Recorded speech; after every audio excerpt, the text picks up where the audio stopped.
Déjà un de trop. Alors que la France a connu son premier féminicide de l'année à Aumont dans le Nord au cours de la nuit du Nouvel An. La nouvelle ministre chargée de l'égalité entre les femmes et les hommes, Aurore Bergé, a fait une mise au point. J'ai été interpellée de voir que dans un communiqué de presse officiel, on mentionne la vie supposée de la victime. Et je trouve que ça arrive trop souvent, a regretté la ministre ce vendredi 3 janvier, au micro de France Inter. Isabelle Mortaigne, 51 ans, a été retrouvée morte à Aumont dans le Nord, le corps couvert d'ecchymoses.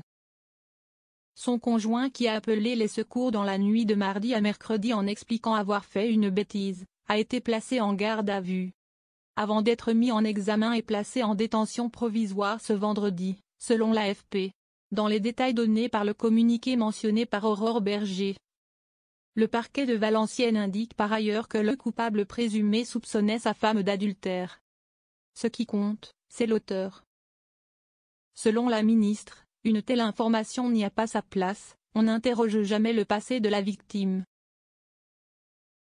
Peu importe son passé, ce qu'elle ait fait ou ce qu'elle n'ait pas fait, ce qui compte c'est qu'elle a été assassinée. Ce qui compte c'est de comprendre comment ça a été rendu possible dans notre société, dénonce-t-elle.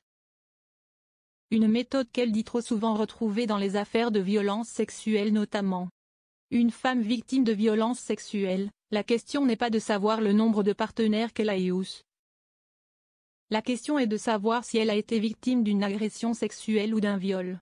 Donc, peu importe son passé, peu importe son présent, ce qui compte, c'est l'auteur. Le maire d'Aumont a quant à lui déploré dans un message sur Facebook un drame qui nous rappelle l'urgence de lutter contre toutes les formes de violence. En particulier les violences intrafamiliales et conjugales. Notre territoire connaît malheureusement une progression de ces violences, écrit l'élu. Aurore Bergé a indiqué qu'elle se rendrait sur place la semaine prochaine, à la demande du maire de la commune du Nord. En 2023, 96 femmes ont été victimes de féminicide conjugal en France, un chiffre en baisse de 19% par rapport à 2022, selon le dernier bilan du ministère de l'Intérieur publié fin novembre.